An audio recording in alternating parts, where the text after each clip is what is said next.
இந்த ஆண்டுக்கான ஐபிஎல் போட்டிகள் வரும் மார்ச் 22ஆம் தேதி தொடங்கப்படவுள்ளது. ஐபிஎல் தொடரில் விளையாடும் வீரர்கள் தங்களுடைய அணி வீரர்களுடன் பயிற்சிகளில் இறங்கியுள்ளனர்.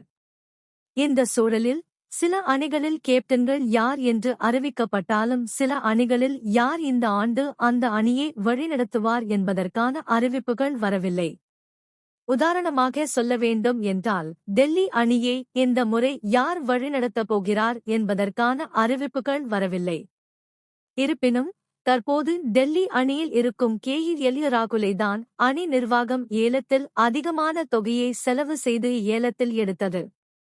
இதற்கு முன்னதாக அவர் லக்னோ அணியில் இருந்த காரணத்தாலும் அவரை டெல்லி அணி ஏலத்தில் இந்த முறை எடுத்ததும் நிச்சயமாக அவர்தான் கேப்டனாக இருக்கப் போகிறார் என பலரும் நம்பினார்கள்.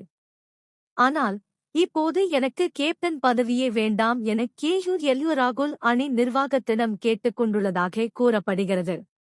கேப்டன்சி செய்ய வேண்டும் என்றால் அதன் மூலம் அழுத்தம் ஏற்படலாம். எனவே தன்னுடைய பேட்டிங்கில் சரியாக கவனத்தை செலுத்த முடியாது என்ற காரணத்தால் கேப்டன் பதவி தனக்கு வேண்டாம் என KL ராகுல் கூறியுள்ளதாகவும் தகவல்கள் பரவி வருகிறது.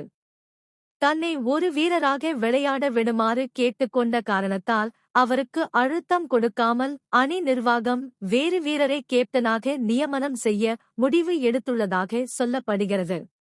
அதன்படி ரவுண்டர் அக்சர் படேலை கேப்டனாக நியமிக்க திட்டமிட்டுள்ளதாகவும் தகவல்கள் வெளியாகி பரவி வருகிறது.